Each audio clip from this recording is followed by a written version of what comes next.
My name is Phil Smith, and I am the chair this year of the Strategic Planning Committee.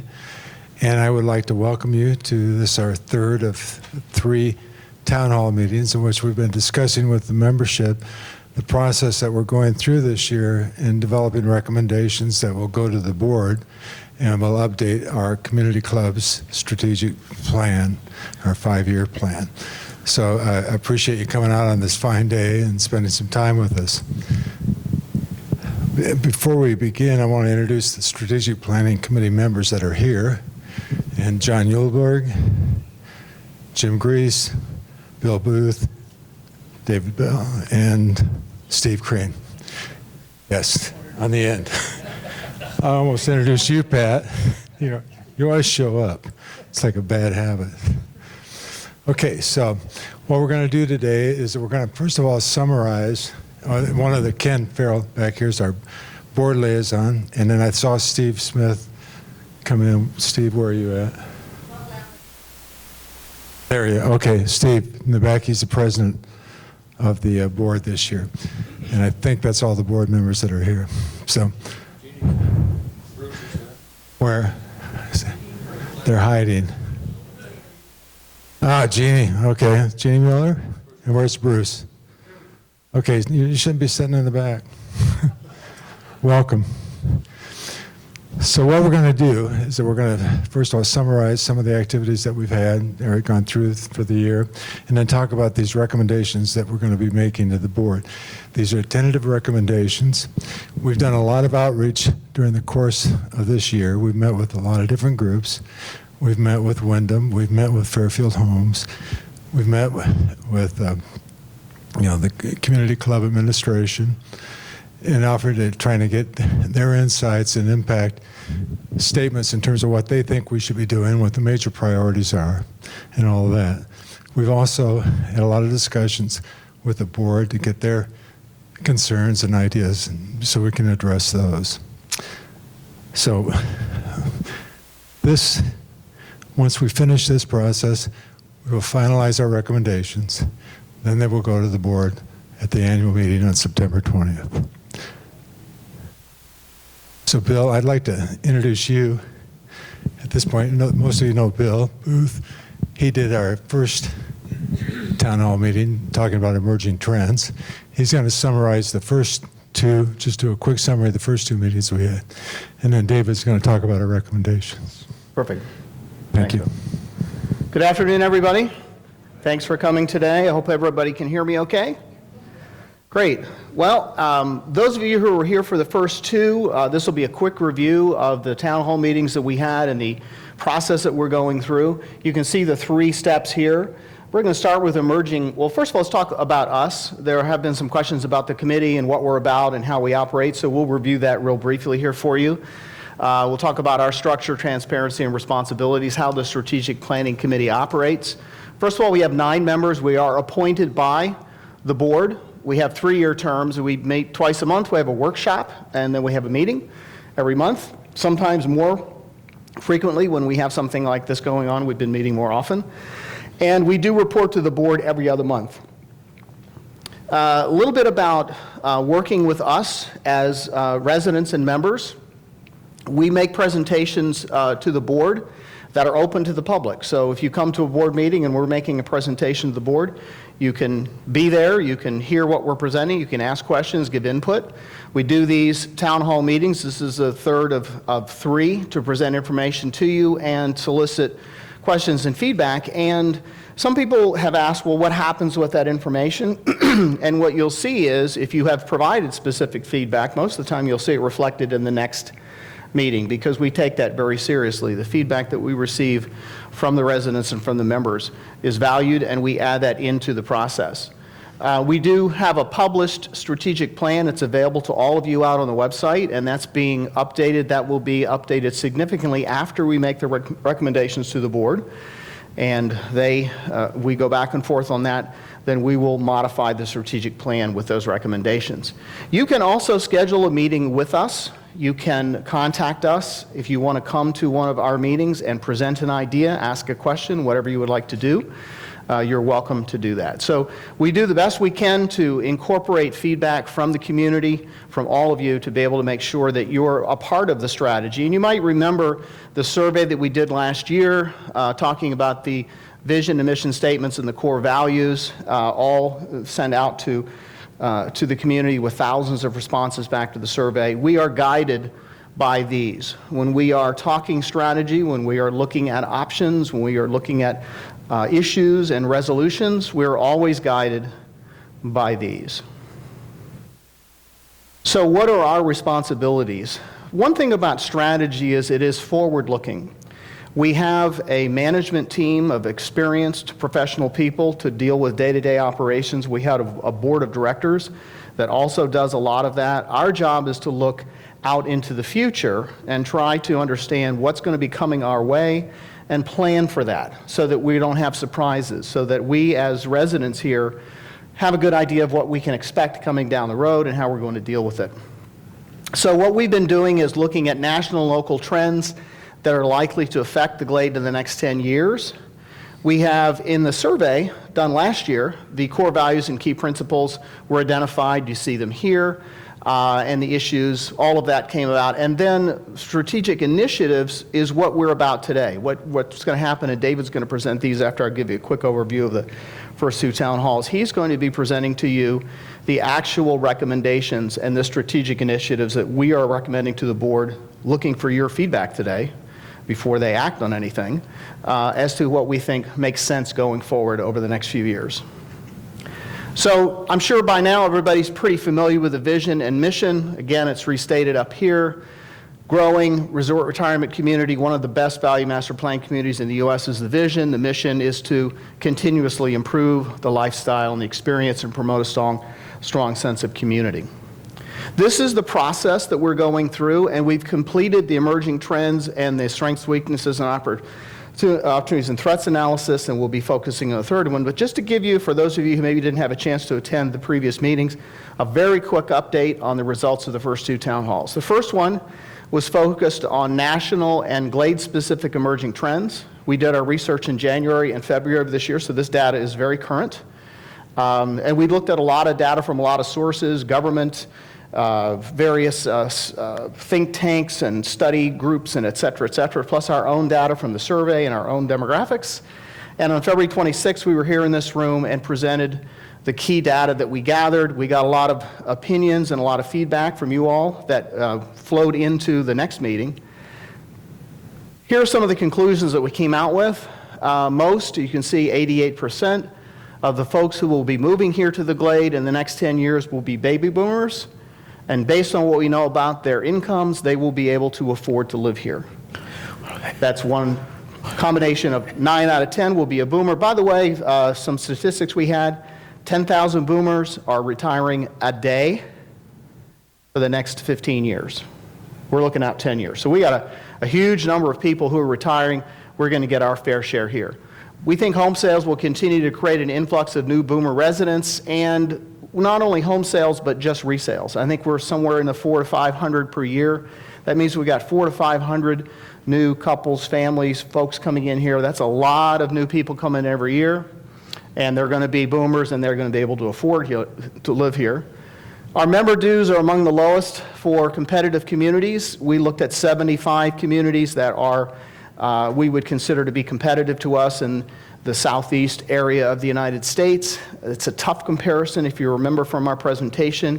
Hard to get that information, but our dues are on the low side and our amenity packages on the robust side. So we feel like overall we offer a very competitive set of amenities and an active living lifestyle at a very affordable cost. I think that's probably what got most of us here in the first place, but it's good to do the research and to make sure that in fact that's the case. So that's what happened in town hall number 1. We got a lot of feedback from folks on that. We moved on, did some more research, and we did a strengths, weaknesses, opportunities, and threats analysis. And we conducted that. It was a full-day workshop in March. We did a lot of other research, gathered information, and we presented the results of that analysis on May 21st. By the way, both of the previous presentations are available on the website. The PowerPoints are available and the videos are available. So if you miss those meetings, you want to go back and look at them, you can. This one is being recorded right now. Andrew is taking care of that for us, and you'll be able to see that once that gets up on the site. So we presented that information back in May. Here are the highlights of that. We had a lengthy, I mean really long list of strengths. This community is pretty amazing. All of us that live here know all of the strengths that we have.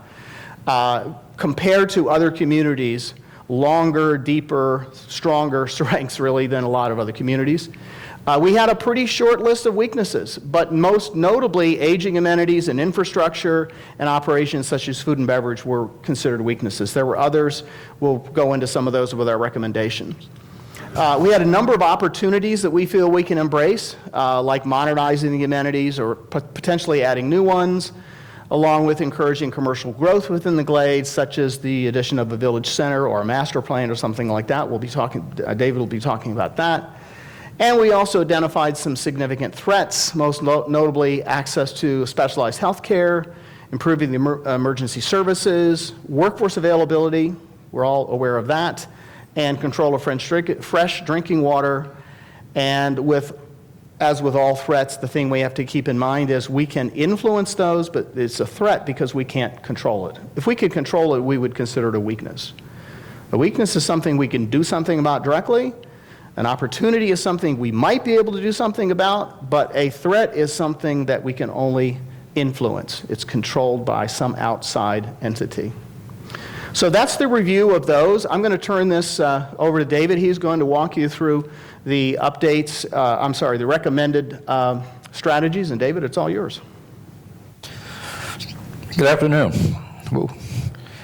So we took all this information that we collected from the amenities and the review and the demographics and the SWOT analysis, and we sat down and started to work on the recommended updates that we would present first here and then at the September annual board community meeting. So the purpose of the meeting today is to take a look at the tentative strategic recommendations that we have developed based on the emerging trends, the SWOT analysis results, and the other data that we've gathered from the community, including the past two town halls. Those tentative recommendations we're to present to you today, and you have an opportunity as we get to the end of the presentation to have any questions or comments that you might have. We'll take a look at all of that information that we collect today, in addition to what we've already done, and we're going to make a presentation to the Board of Directors at the club's annual meeting on September 20th. And then once that's completed, then we will modify the strategic plan that already exists. It's on the website. At this point, it's kind of a structure. We're trying to put a little more meat on those bones that were done over the last year or two. So after kind of how we got to these recommendations, after the second town hall, we had quite a few meetings. Bill mentioned we meet twice a month, but I think in June and July it was more like 4 or 5, as we were trying to figure out what the next step were. So we had a number of meetings that worked on the next step, which is developing the recommendations. One of our members created a spreadsheet that listed all of the weaknesses, opportunities, and threats. And then we sat down and we mapped them by category and by the strategic issue out of the strategic plan that they addressed. And you'll see that as we get into the actual recommendations. Bill mentioned we've got a long list of strengths. We've got a shorter list of weaknesses, opportunities, and threats.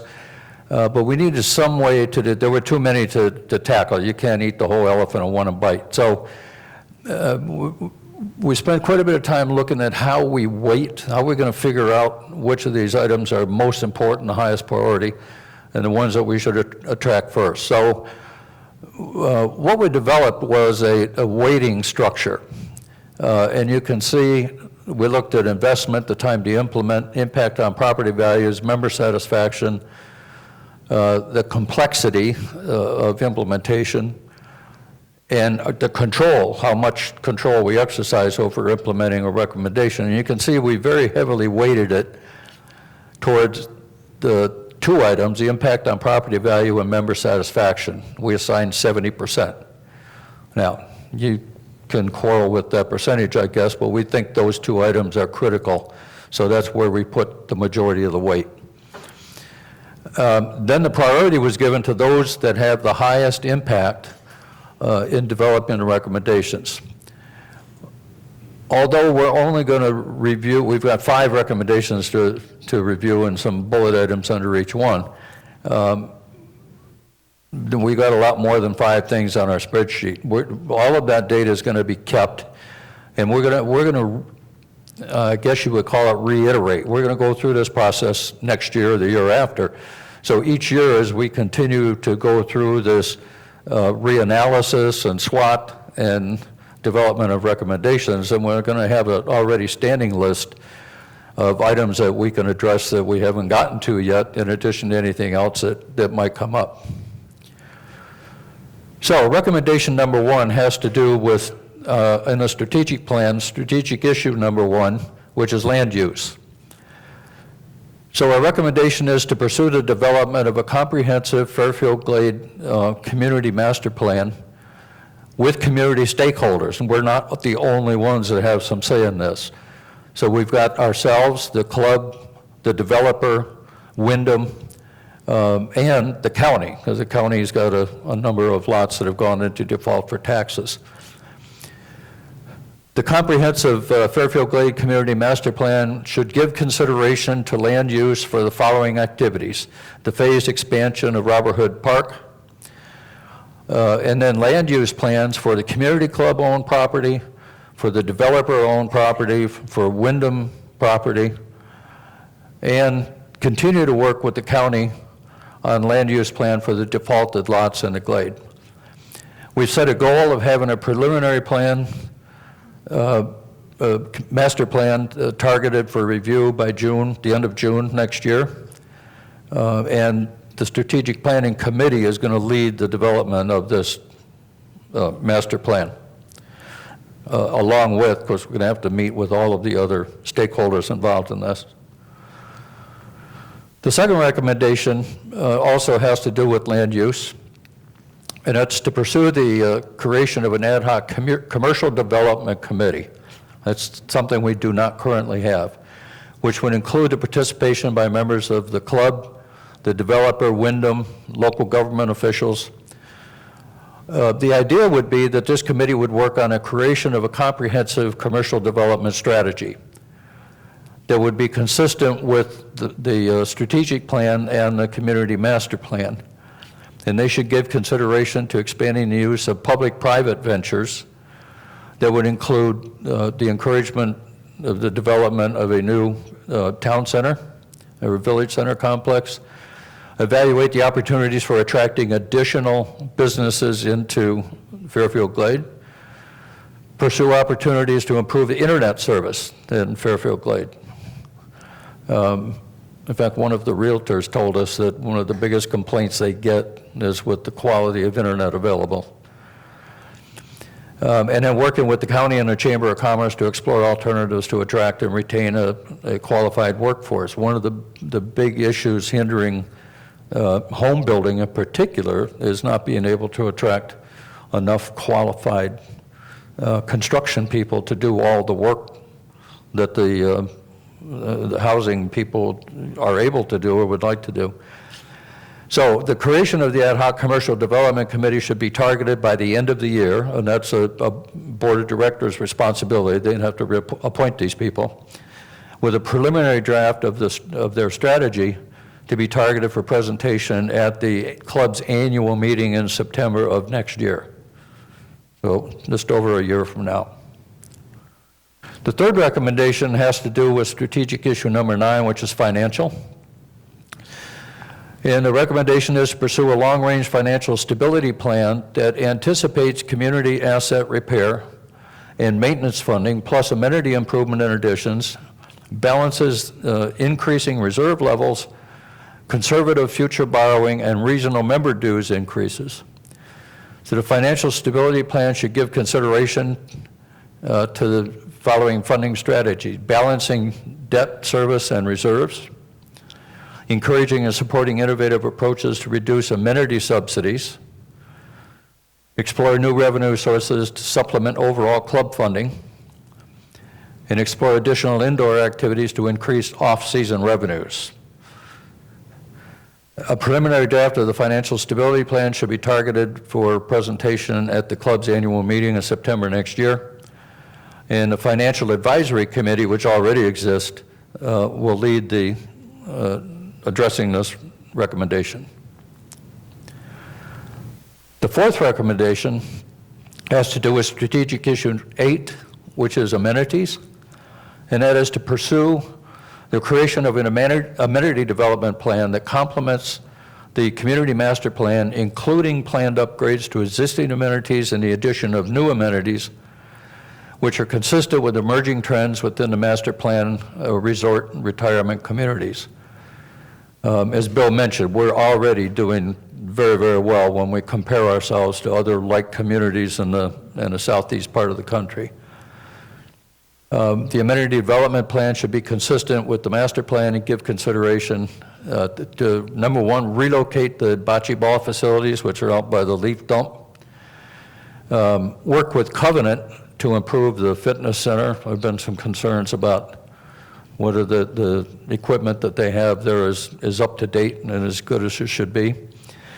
Developing other indoor activities, including a lounge or bar facility, along with billiards and pool. You know, we've got a couple of pool tables in the back of the building here, but something a little more robust with a lounge area where you can get some eats and drinks as well. Developing plans for additional free meeting and gathering spaces, and exploring the opportunities for satellite education center at Fairfield Glade. And this one's already begun a little bit. John Conrad's doing quite a bit of work with some local educational organizations to get some stuff fired up. A preliminary draft of the amenity development plan should be targeted for review by the end of June next year. And the strategic planning committee is also going to lead the effort to address this one. So we've got 2 pretty good sized recommendations that our group needs to look at in the next 8 or 9 months. And then the last recommendation, which impacts both strategic issues 6 and 7, which are public works and public safety, is to continue to support and encourage the aggressive government relations committee, that group already exists, to influence the development of cooperative and constructive relationships between the community club and government officials at all levels.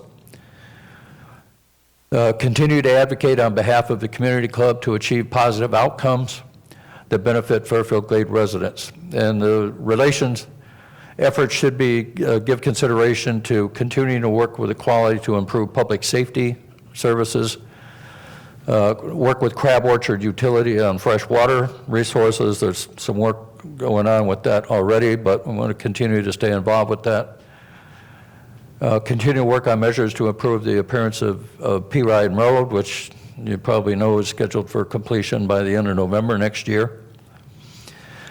Work with the county to improve the quality of Fairfield Glade roads, stay abreast of emerging trends in government regulations, and actively support Fairfield Glade resident services, their activities to support an aging population. And the Government Relations Committee we're recommending should provide progress updates to the club membership quarterly.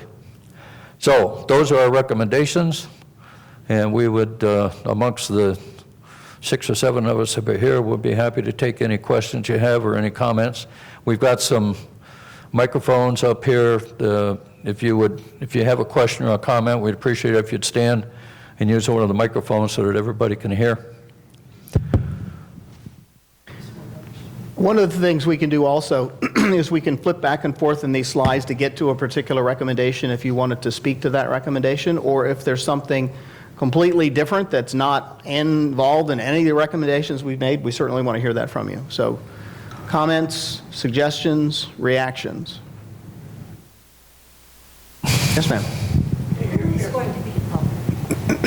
Okay, we're all excited about the new road, but I was driving in and there's a lot of weeds already growing in the new sidewalks that they've installed. Is that the county's responsibility to keep that roadway clear? As far as I know, it's a county road. I You know believe, about yes. it. Yeah. Bill? No, it's a state road, okay. So the state's going to come in and take care of the weeds growing up in the new concrete sidewalks? The theory is yes. Some of them are very healthy. Yeah, you know, it's funny you mentioned that. I saw some guys out there maybe a week ago working on the weeds with a shovel. They were kind of, and I thought, man, that's a slow process. They're going to be out there forever. But I would assume, I'm guessing, just like all roads, they'll spray and do whatever they do. I don't know that we know anything specific other than it's a state road and they'll maintain it as they normally would. You know, and as things progress, we anticipate that we will have more meetings with the Department of Transportation and the county and talk about Peavine Road and how that's going to be developed. What we did in this is that we just wanted to highlight this is a tremendous opportunity for our community because we're going to get rid of a lot of old stuff that isn't very attractive, and we're going to be able to, you know, like refresh it and hopefully use that as an opportunity to kind of reinvigorate what happens along Peavine Road and as an entry point into Fairfield Glade. Because all of us know that when we invite our friends and our family, they come to visit us, you know, like a lot of them say, you know, like, where's Uncle Pete? Where's he leading us to, you know? And as we tell our friends, just keep going. Just keep going, and it'll be fine. But and we've been working with the county on this, and so that's a point well taken. And it's more than just the weeds. We want to make sure that this is well maintained, and we take advantage of this opportunity. Yes, ma'am. Well, you know, with this Peavine Road, people think that's an expressway lately. I mean, I've been passing 6 cars.